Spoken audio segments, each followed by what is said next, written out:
What's cracking? It's your homie Ice Cube. Just wanted to address a few things. Everybody been checking out the internet. My man Katt Williams. First of all, I just want to say, we shot that movie over 20 years ago. So, people have different perspectives, and it's been a long time. I also want to say, every comedian that I've worked with, every comedian that I've put in a movie, I only put them in the movie because I thought they was funny. I thought they was perfect for the part. I tried to put them in a position to win. That's what it's all about, I look at from, Chris Tucker and Bernie Mac and Mike Epps, Katt Williams, Ricky Smiley, Michael Blackson, Cedric, Kevin Hart. All these guys I know are funny as hell. I didn't discover them. They were doing their stand-up or doing their thing, and I knew that they were great and that they could act, and that if I have an opportunity, I was gonna give them an opportunity. To me, that's what it's all about. As far as specific things, Katt was 100 on a few things. Most of what he was saying, a couple things, I just want to clarify. When we bring in a new, comedian, we do have them try out for different roles.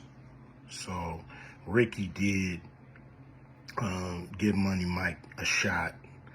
But when we saw him and, we kind of saw how he moved and how he was, auditioning, we decided that he would be a better, Santa Claus, which was, to me, the perfect casting. When we saw Mike, damn, I call him Money Mike. When we saw Katt, when I saw him, I just knew that he was perfect for Money Mike. And, Katt, said he wrote his role, which, the role was written, but he enhanced it. This is why Katt was so dope in the movie. Money Mike had a small role, about as big as the Santa Claus role, but when we started filming, he was giving us such magic that we kept expanding his role, giving him more to do because he was on point. When we shoot these movies, for one, the scripts are fire, or they wouldn't even do it. The scripts are laugh out funny. But we shoot the script, but once we get what we need from the script, we let the comedians ad-lib, riff, play with the words, do their thing. We give them a take where they can, or 2, 3 takes where they can go off and do what they feel. Sometimes it makes the movie, sometimes it don't. When somebody gives you jewels, you want to try to make sure that makes the movie. So in the movie, there's second thing I want to clear up. I would never shoot a rape scene in a movie, especially like Friday, where you actually see this happening on camera. That ain't my style. If you check out any of my movies, they not raunchy.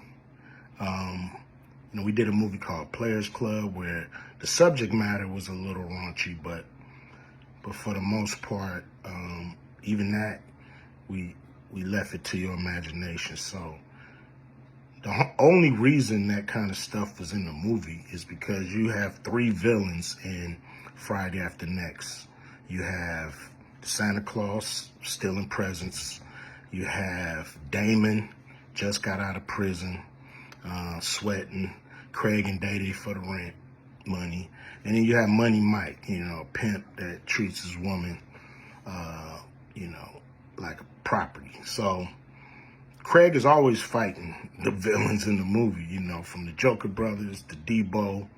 And so we already had Craig fighting Santa Claus. And the only real way to get rid of the other two villains was to have them go against each other. And the plier joke was always in the script. It was never, we would never ever show that. That's not my style if you look at any of my movies. So, that was never a discussion. We,